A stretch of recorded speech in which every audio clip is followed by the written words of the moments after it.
And repeat after me. I take refuge in the Buddha. I take refuge in the Dharma. I take refuge in the Dharma. I take refuge in the Sangha. I take refuge in the Sangha. Keeping the palms joined.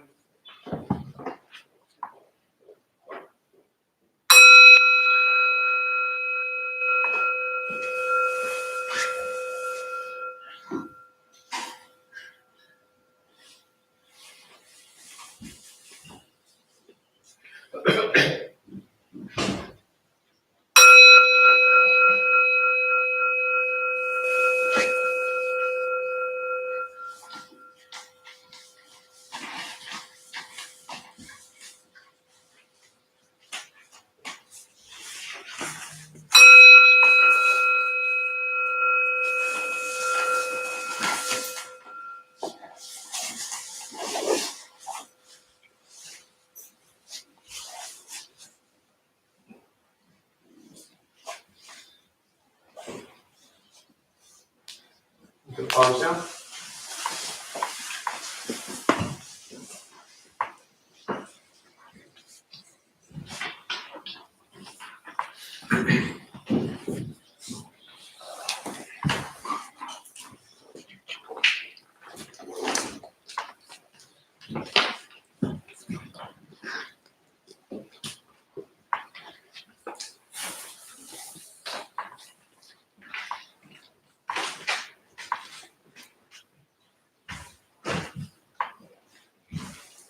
Good morning, everybody. How are y'all doing today? Good. So my teacher used to ask me when I first started all this stuff, why do I learn about Buddhism? Or why do I want to learn about Buddhism? And this was at the temple down the street in 2003. And I would say, well, I want to figure stuff out. I want to understand things. And she would say, well, what do you want to figure out? And so I want to understand everything. So I think Buddhism can help me with that. And she said, well, isn't that the same logic you've used with everything else in your life that's led you to be miserable and depressed? I said, yeah. So I quickly learned to abandon this idea of using Buddhism to try to figure anything out. And she would ask me, what do you really want to, what do you want to learn? Like, why are you here? You know, many of you have sat with me for years, and one thing I always ask is, why are you here? Right? How many of you heard me say that year after year after year? Why are you here? And it sounds like such a simple thing, like, why are you here? Oh, it's Saturday morning, I want to meditate, I want to get peaceful, I want quiet. You know, everybody has their reasons as to why they're here. And but I asked that question because that's what my teacher used to always say, like, why are you here? And she didn't mean, like, why are you here right now on a Saturday at 11 o'clock? What she meant was, why are you really doing this? Like, what led you to be here? And I would say, well, I'm an angry, depressed kid. I said, okay, well, this is where you start. And I would say, well, what do you do now? And she gave me a broom and told me to sweep. That was it. And I did that for years. And I would pick up Buddhist stuff, and I would go to Buddhist things, and I would talk about Buddhism. But none of that stuff actually ever did much for me. What did stuff for me was actually giving back and taking care of the place that I was at that was giving me so much. And she would say, when you're sweeping, are you angry? No. Why not? Because I'm focused on sweeping. Right? When you're taking out the trash, are you angry? No. Why not? Well, because I'm focused on the trash. So everything was about a single-minded focus, right? This is what Zen is. If I said to you, how many people want to learn about Zen? How many people do you think are like, yeah, I want to learn about Zen? But then if I say, how many of you want to learn about sweeping and taking out the trash? No, I want to learn about Buddhism. You know? Teach me Zen. Well, the Zen master would probably throw the trash at you. Good thing I'm not a Zen master, so we don't have trash on us today, right? But she would come back to, why are you here? And I would say, well, I'm an angry, depressed kid, and I want to work through that. Why are you angry and depressed? Well, because I would like the world to work how I want it to. Anyone else relate to that? Okay? And she said, does the world work the way you want it to? No. Is it ever going to? I said, no. She said, so what do you think you have to do with that then? I said, well, then I might have to stop thinking that I'm always right. And that was probably the first wise thing I said to her in like 2 years. Okay? And so it was in that moment when I realized that I had to stop thinking I was right. Everything began to open up. But until, for me as a practitioner, I had to get to that place where I had to stop thinking I was right. Now, maybe it works differently for you because this path and practice works differently for everybody. But for me, I had to stop waking up every day and thinking I was right, or that I was owed something, or that I was justified or required to get something, or that I deserved anything. That was what really began, other than sweeping and taking out trash for 2 years and other miscellaneous things she gave me to do. That was really what began my path, was to wake up each day and finally realize, you know what, Jeff, you're not right. Do you know how liberating that is? It's extremely freeing. Think about it for a minute. If you woke up and you didn't have to worry about being right anymore, in anyone's eyes, I don't mean like right, 2 + 2 = 4. Yeah, that is right? Yeah, 2 + 2 = 4. I haven't done math in a while. But right in anyone's eyes, waking up and thinking, I don't have to be right based on what they think about me, or I don't have to be right based on what they want me to be. I don't have to be right based on how society thinks I should act, or what I should wear, how I should shop, or how I should comb my hair, or, what clothes I should wear, what cars I should drive. I don't have to be right anymore. I don't have to fit into anyone else's idea of what they think life is. I just have to be kind and do things that make a difference. And that's like the greatest Buddhist lesson that I ever got. And it took a while to get to that place. But it's not about the Buddhist terms. For me, it's not about the books that you read or the different schools of Buddhism or the different countries that Buddhism comes from. It's not about the Buddha himself. It's not about any of that stuff. All of that stuff is actually the draw for most people.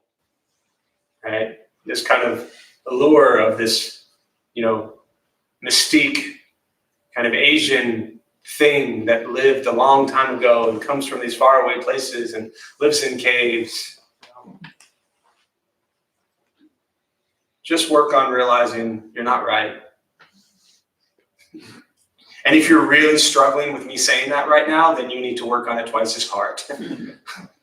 If you're like battling in your head right now, like, what does he mean I'm not right? Then yes, you need to hear this again. And thankfully we record on YouTube for our 4 million viewers, so you can always watch it there. All right. So with that, we're going to sit and do a meditation because that's what the schedule says, and that would be right according to the schedule. And if we didn't do what was on the schedule, we would be wrong. So I want to make sure I'm right. So we'll start with a meditation practice. A couple things I'll tell you before you begin. Nothing's going to happen to you. Right? You're not going to float away. You're not going to have any mystical, magical experiences. You're not going to figure anything out whatsoever. The mind that races all day long is not going to shut off. Don't judge your practice. Meaning, don't ask yourself, is this working? Is it not working? Am I doing it right? Am I doing it wrong? We're just going to sit and we're going to breathe. Posture, you just want to be comfortable. If you're on the cushions, often slide into the front third, pushing the stomach forward, allows the back to straighten. Shoulders are relaxed. Hands can be on the knees or in the lap, whatever's comfortable. I'll suggest closing the eyes if comfortable. Mouth be open or closed, whatever you prefer. I will guide us as we begin, and we'll settle into a little bit of silence.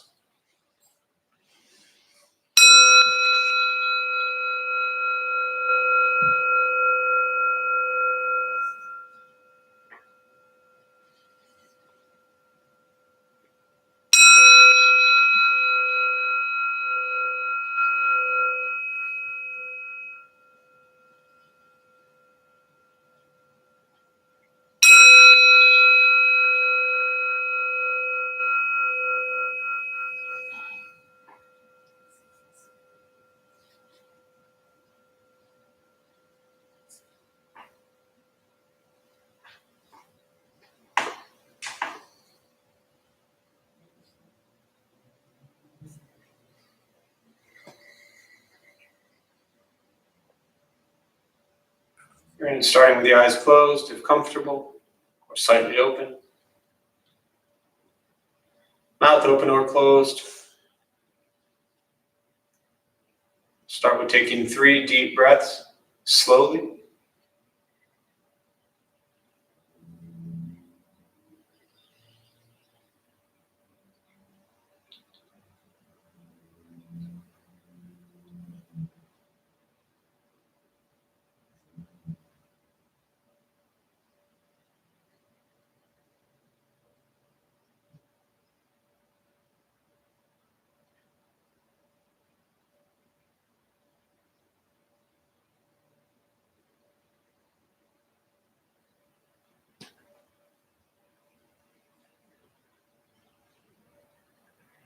And eventually, settle into a natural rhythm of the breath.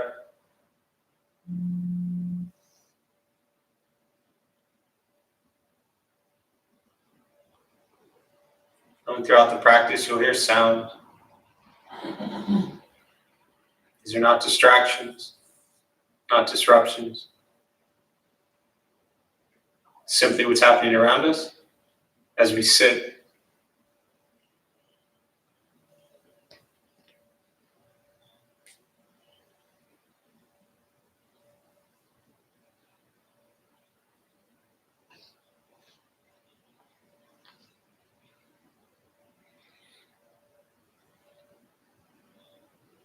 Noticing the mind as it wanders,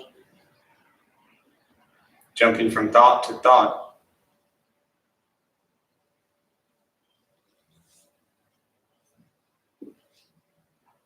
Start with gently guiding the attention, focus, to the stomach or chest.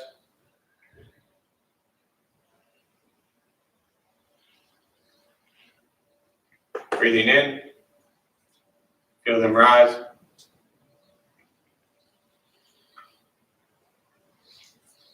Breathing out, they fall.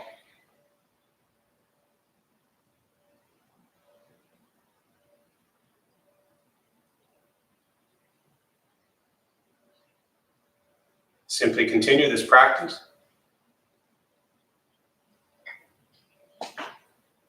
Observing sensation of breath.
And as the mind wanders, lost in thought, recognize it.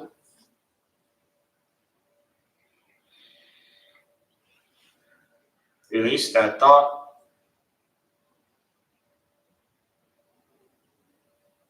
Return attention, focus to the breath.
Where's your mind?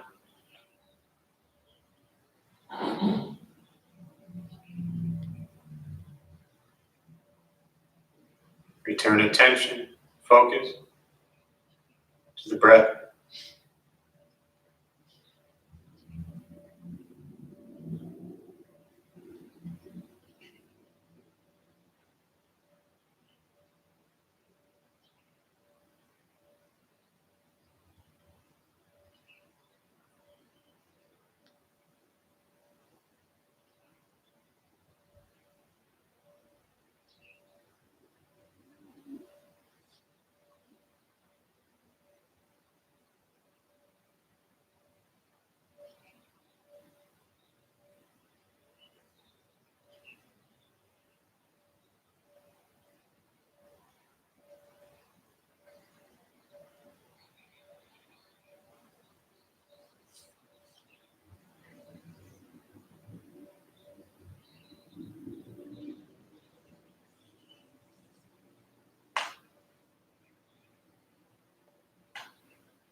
Letting go of expectation,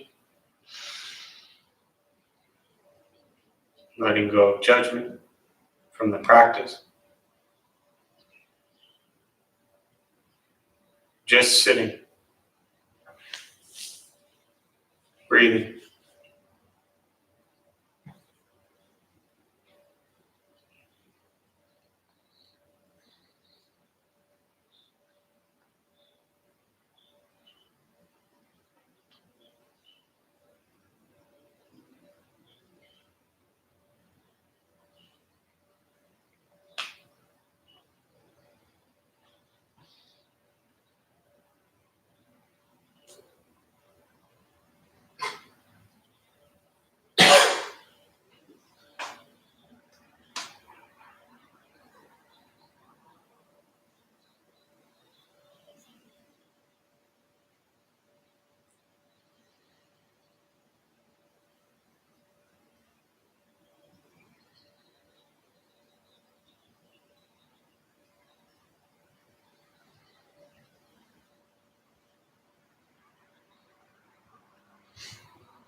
Keeping the mind alert,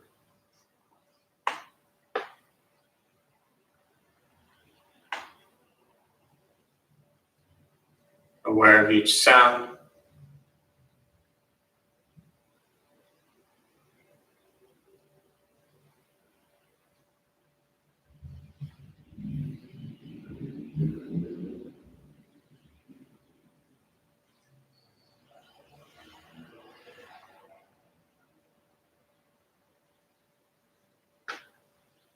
each thought,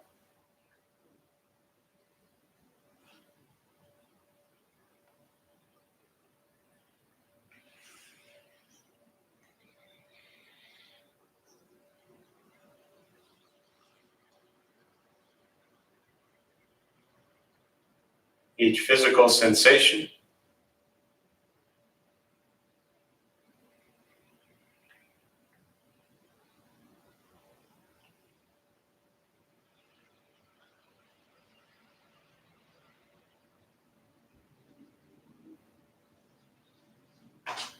Yet concerned with nothing but sitting, breathing.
And with the body still,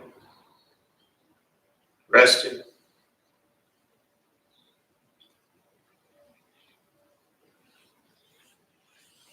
and the speech quiet, aware of all sounds,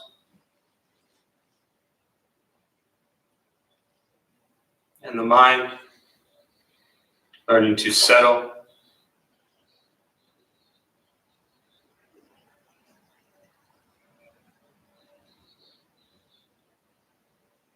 know what it's like to just sit and breathe.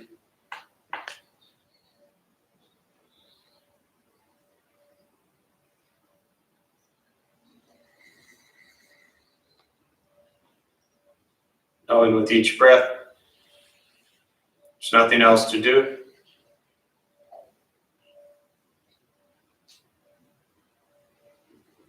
Nowhere else to go.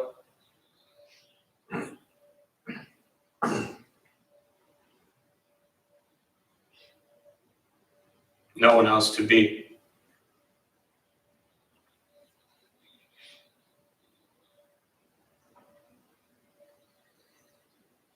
Everything beautiful, exactly as it is. Sitting, breathing.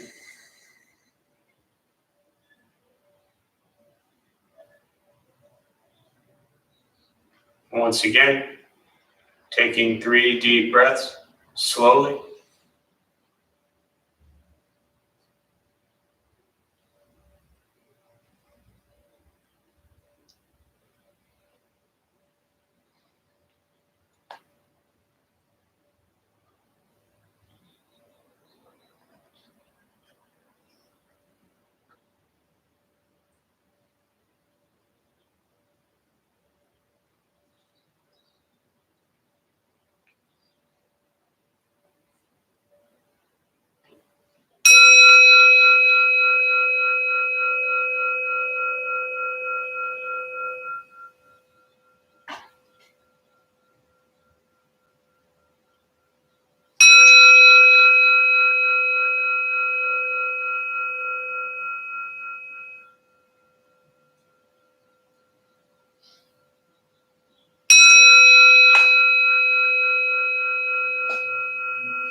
And as you slowly open the eyes,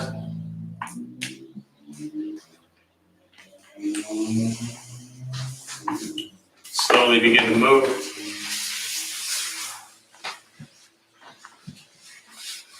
And most important, in the practice of meditation, to recognize how you feel now, immediately after. Compare this to how you typically feel throughout your day. Recognize the difference, if there is one. Ask yourselves how you prefer to feel every day for the rest of your life. And realize whatever you feel now, if it's quiet, calm, still, or a busy mind, racing mind, whatever you're sitting with at this moment, has nothing to do with anything I said. It's nothing to do with how you sit and hold the hands across the legs. It's nothing to do with the sounds around us or anything else for that matter.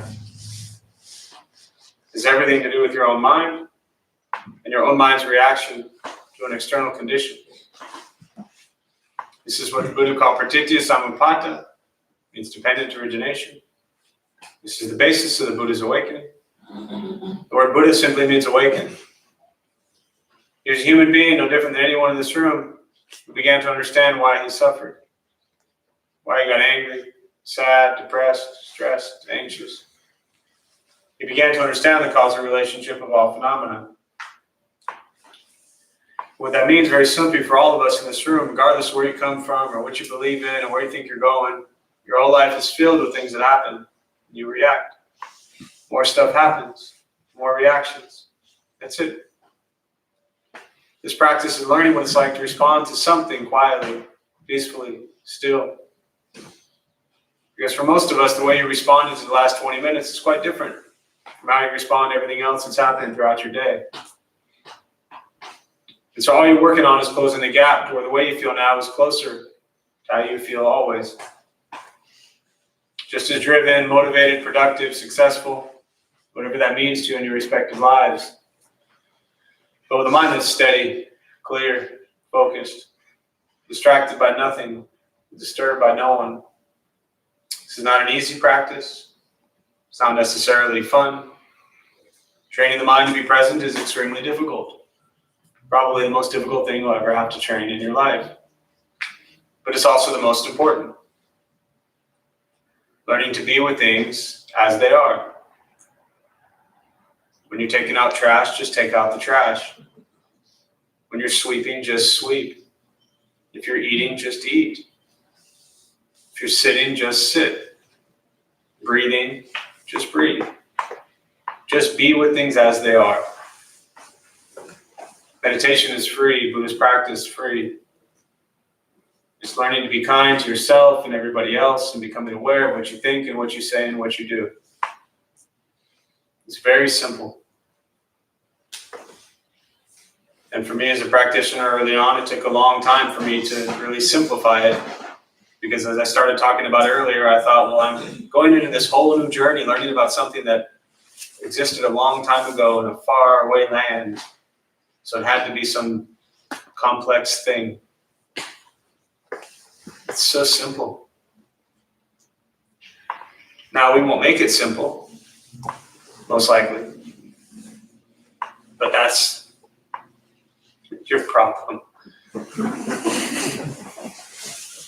So feel free to complicate Buddhist practice as much as you like and continue to swim in a circle or, a sea of samsara, which is suffering, if you'd like.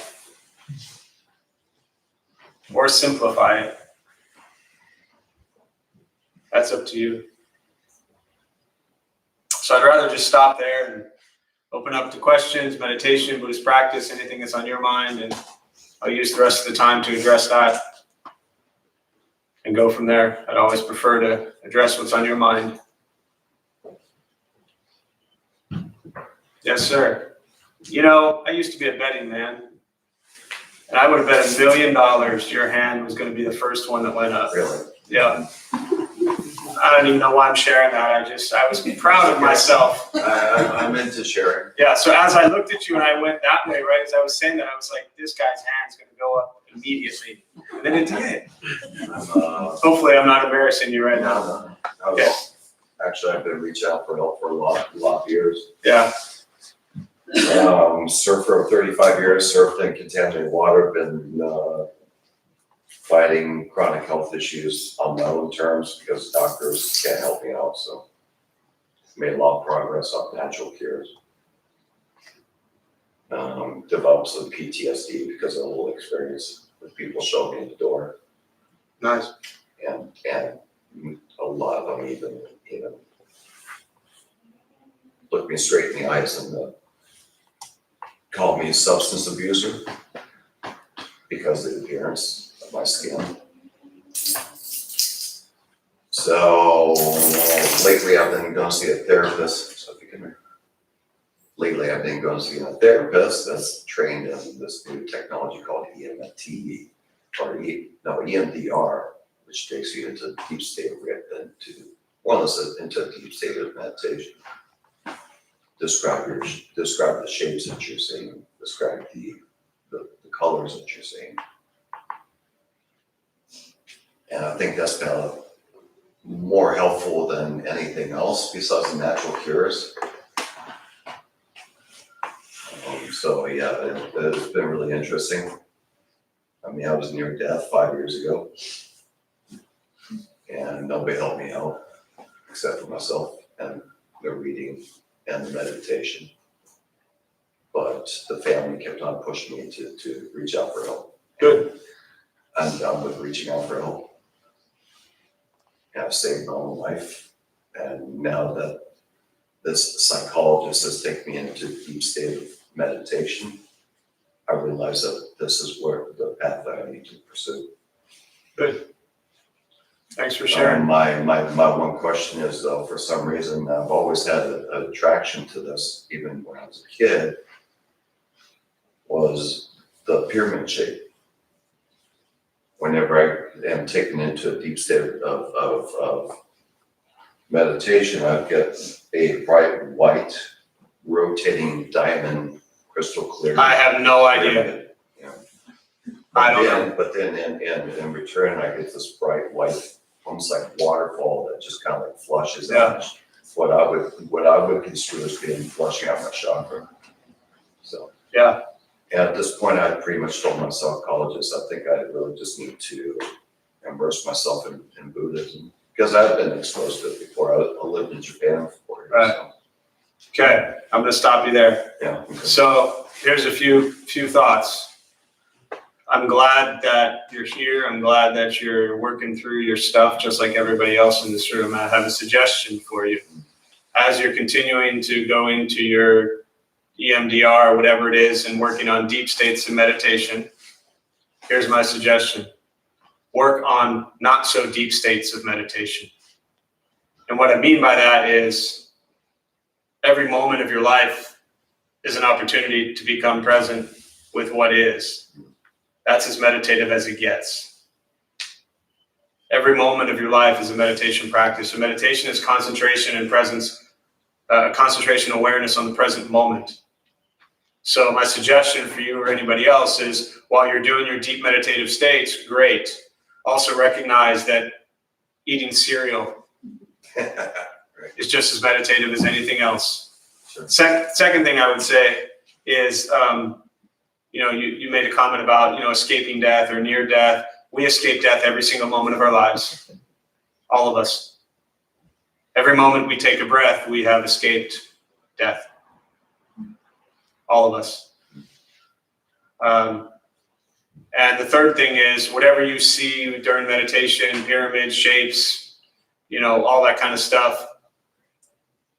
My suggestion is not to read too much into it. I've been doing this a long time. Sometimes I just see nothing but baseball games in my head. I don't wake up and think like, okay, I just thought about a baseball game for 20 minutes. What does that mean? It means I thought about a baseball game for 20 minutes. That's it. So again, simplify it for people who are new to meditation, are new to Buddhism, are new to spiritual practice and things like that. Don't get lost. My suggestion is not to get lost in these deep esoteric meanings of things. The fact that you like pyramids doesn't have to mean anything other than the fact that you like pyramids. Yeah, it's really strange because when they do take me in the meditational state, every thought, everything in the background just blacks out, and it's just a rotating pyramid. It's just, great. Really strange. That's your experience. Just be with it. Try not to make. That's not something I'm really concentrating or thinking. Yeah. It's just what comes to. And it's like, it's the bright white light. So there may be some other religion to the bright white light thing. I have no idea. Yeah.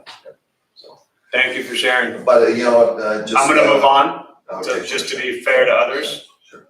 Thank you. I appreciate it. Thank you. Yeah. Other thoughts, questions? Meditation, Buddhist practice.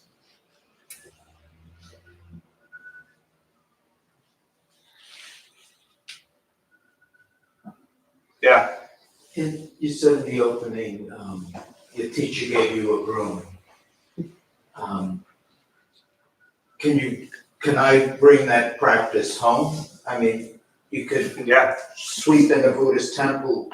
I don't feel any enlightenment sweeping at home. Right. I know. It's a great question. And it's funny, when I was talking earlier, I almost kind of went on a tangent to a different direction. It was going to be addressing exactly what you're asking.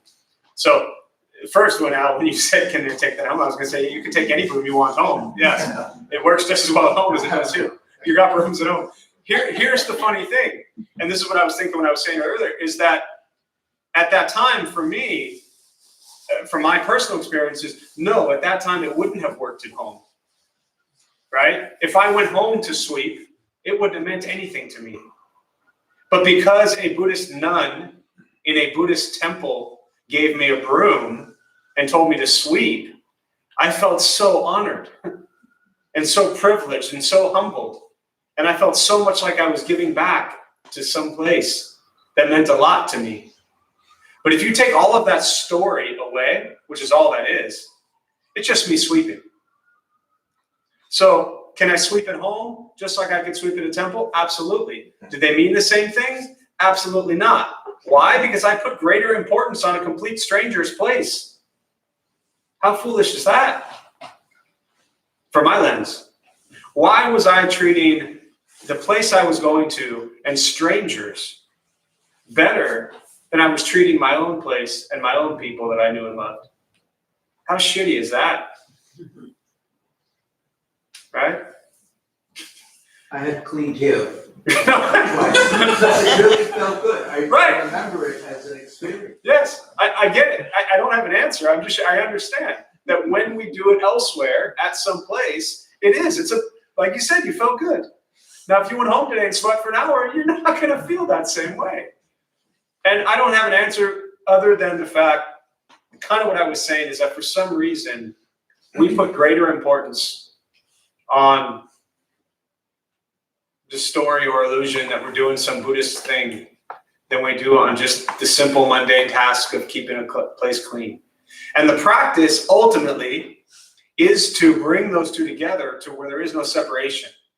Meaning whether you're sweeping at a Buddhist temple or whether you're sweeping at home, or whether you go to a grocery market and see, stuff that's fallen and you pick it up, or whether you leave a mess in your room, none of those are any different.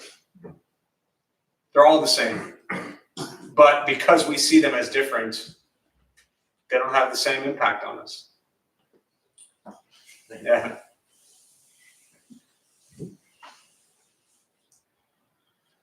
Yeah. What is awakening? What is awakening? I don't know. I really don't. I can tell you what sleep is, right? Sleep is not really being aware of what's going on, right? When I hear, forget awakening from like a Buddhist term, awakening, enlightenment, nirvana, forget those Buddhist terms for a minute, and let's just think about awake, okay? Like right now you're awake, yeah? Maybe, right, maybe, right.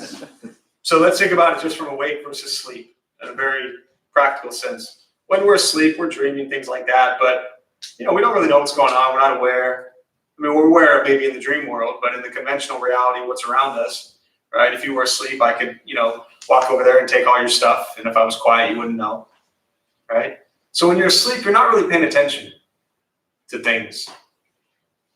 When we're awake, we have this perceived idea that we're paying attention to things. Okay, so awakening to me is the opposite of sleeping. But it's not being awake to where I'm going to be awakened and make sure that life goes how I want it to.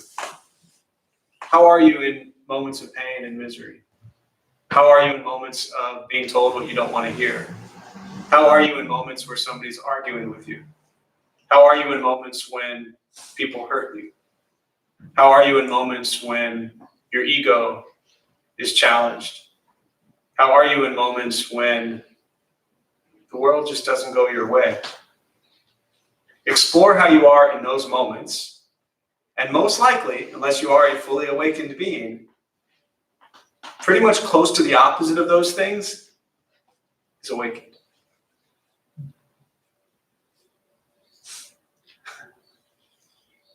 Does that make sense?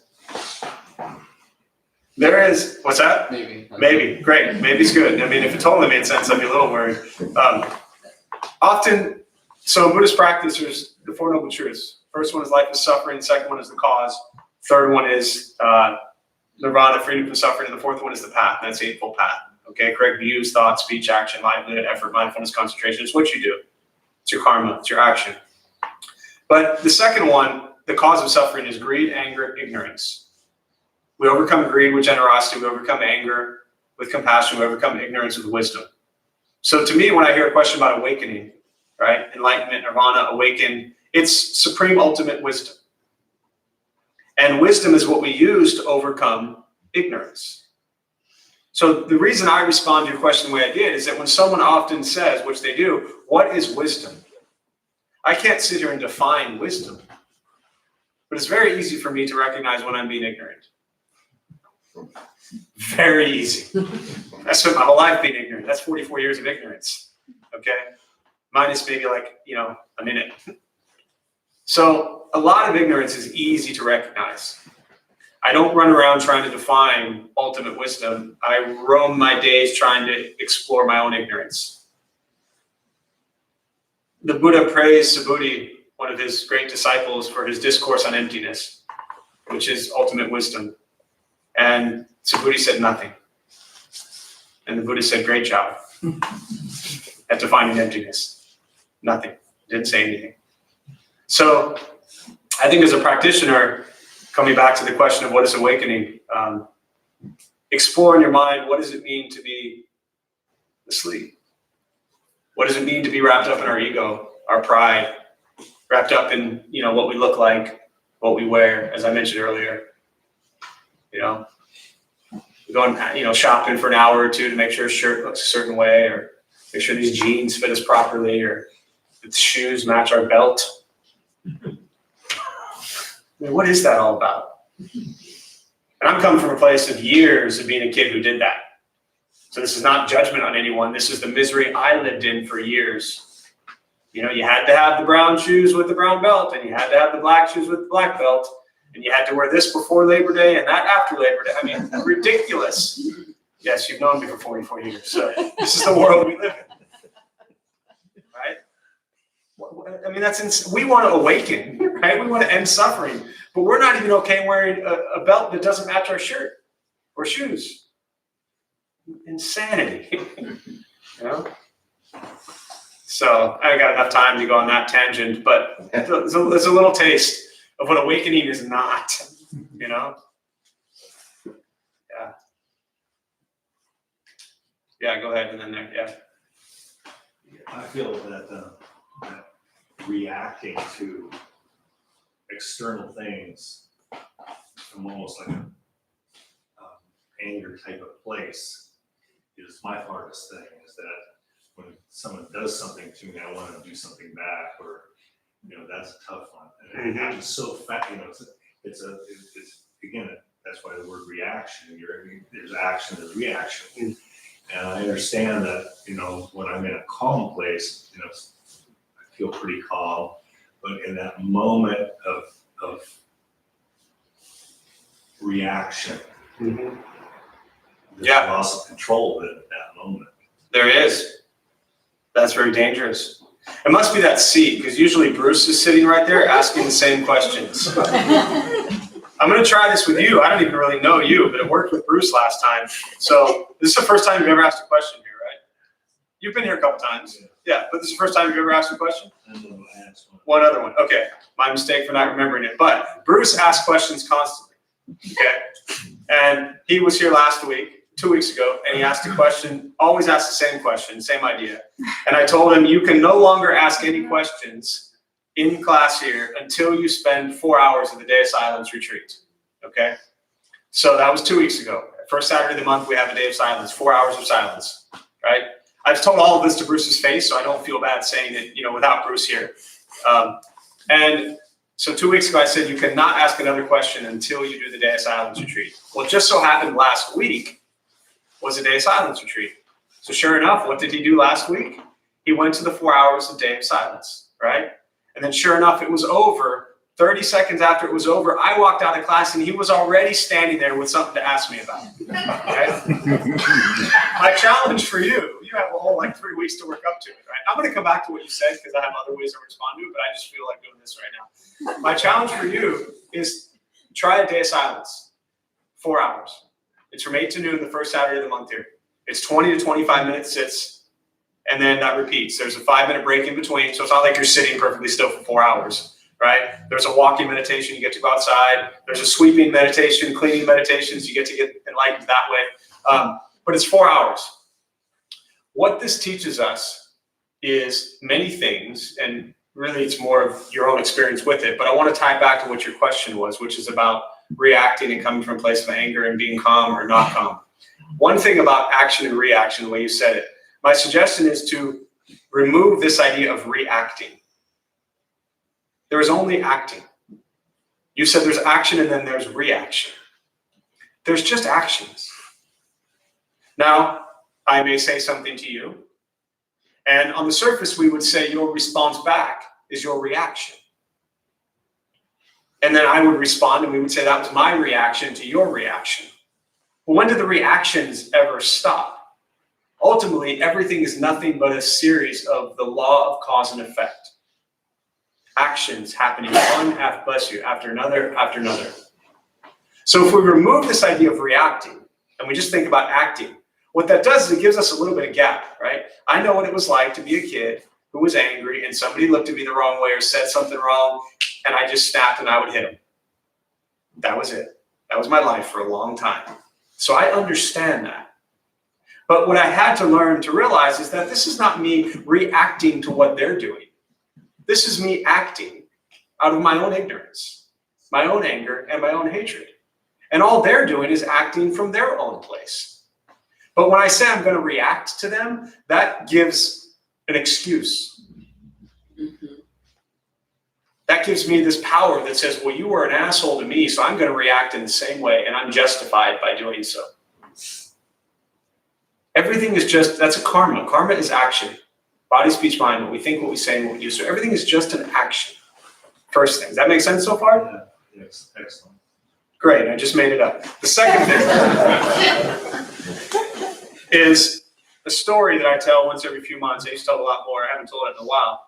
And his name was Cole. He was an intern at San Diego State. And I was doing meditation there at KPBS. And I was doing meditation there on Mondays. And he'd been there maybe 2 or 3 weeks. And he came up to me one day and he said, Jeff, I think I figured out this meditation thing. And so what do you mean? And so I was at a party Friday night, and this guy was sitting with my girlfriend, and I got really angry. And I realized I should take some deep breaths and walk away so I didn't, get into a fight. And I said, that's great. What happened? He said, I hit him. I looked at him and I said, congratulations, that's progress. He said, what do you mean? I got into a fight. I said, yes, but there was a moment that you started to get angry and you realized I should walk away. You didn't. You still punched the dude, you still got into a fight, but there was a moment that you realized you had another choice. Not only that, you know where he was 2 days later or 3 days later? He was at meditation on Monday telling me about it. You know where you are right now? Sitting here asking a question about it. You know where you probably wouldn't have been a year ago? Sitting here asking a question about this. Right? So all of these things show that you're at a place where you would like to not be the way you are. Beautiful. Go with that for a little bit. Allow that to settle in and kind of pat yourself on the back and say, I don't look at Buddhism as progress, but with things like this and say, yeah, I'm making some progress. I'm working on things that maybe aren't so healthy. And I'm going to try to separate them versus me. So many people live in this world of us versus them. I'm dealing with that situation with somebody right now where this person feels like everything is an attack on them. It's not. Right? People say things to us, and if we don't like it, we take it as an attack. People are just expressing what they think. And we can, have a very strong view and opinion, but that doesn't mean that we always get what we want. Sometimes we just have to listen. and observe their actions. Yes. So the third thing I'll say about, kind of because Bruce always asks the same way. It's like he said, I go from 0 to 1,000 in a split second. And a lot of us are that way. And so try to kind of recognize that your whole life is not just that one moment. But in that one moment of acting out of anger or rage or whatever the emotion is, fear, it could be anything, that we in that moment could do one thing that actually does ruin the rest of our lives or somebody else's life. And then we're sitting there kicking ourselves for doing that. Right? I mean, been at this for about 50 years, right? That's it. It's what we do. So be patient. Keep practicing at it. Keep showing up. Keep recognizing that everyone is suffering. That's all I can say. Hopefully that helps. That's great. Good. Thanks. Other thoughts or anything before we wrap up? Do one more. Oh yeah, sorry. It's just an observation. Your socks match your pants nicely. Thanks. I would have been on time to class today, but I spent 30 minutes making sure. And my socks match my pants. Yeah. I appreciate that. I pride myself on that.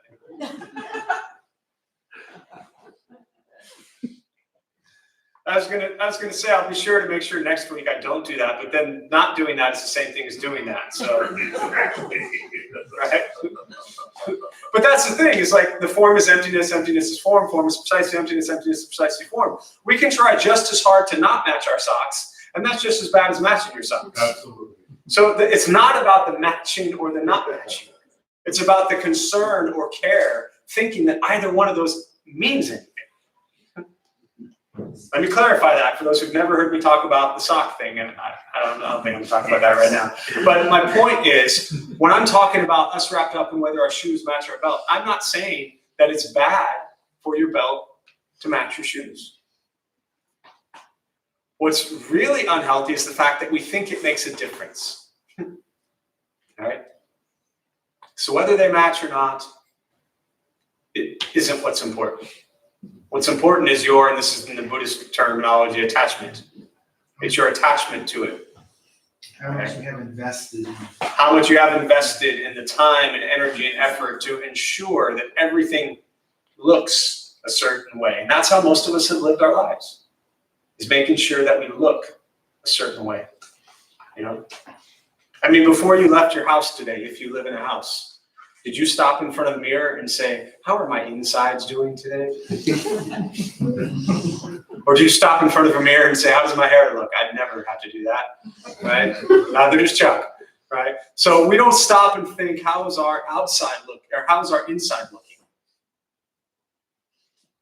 We went from the house to the car, maybe if we drove. It took us all of maybe 30 seconds. We just checked out our shirt and our hair. We get in the car, and what's one of the first things we do? Look in the mirror. I heard it somewhere over here, right? Look in the mirror. I mean, did we really change that much from the moment we walked from the house to the car? And then we're at a red light. If you're not looking at your phone, what are you looking at? How's my hair? And then we get somewhere before we get out of the car. How's my hair? It's like this constant obsession with our physical appearance. Non-awakening. These are all examples of that. Right? So, my only challenge for today, and the last thing I'll say before we close, is one of the fun challenges. I think it's fun because it's really not easy to do. Is like my sock one, which is to not care, to wear socks that don't match. Is try to spend. And it's always easier when it's a day class. It's almost noon now and you have all day. See if you can go the rest of today without looking in a mirror. It's not easy. See if you can go all day. I'm gonna stop there. See if we can go all day today without looking in the mirror. And when you do, if you do fail, and look in the mirror, don't look in the mirror and think, oh man, I failed. I looked in the mirror. Look in the mirror and think, what am I looking at? Why am I looking in this mirror? Does what I look like on the outside mean anything at all? Because it doesn't. It really doesn't. So, good luck with that. We'll close and join palms. May the benefit of this practice be shared with all beings in all directions. May all beings be at peace. May all be free from suffering. May any merit gained from this practice be transferred to those who need it most right now.